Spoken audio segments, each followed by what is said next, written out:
بكل روح رياضيه. هذه ليست روح رياضيه، هذا استفزاز، هذا تعدي، ولكن هذه يعني تصرفات وسلوكات غير مطلوبه.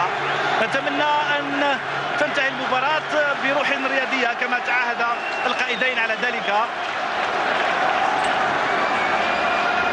بسلام بسلام تنتهي المباراة بين المنتخبين. يتدخل العقلاء طبعا.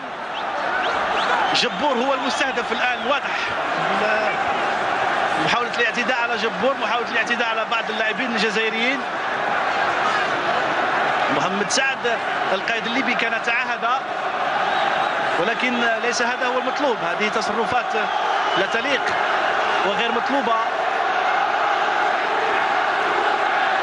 تنتهي المباراة إذن بفوز المنتخب الجزائري 1-0.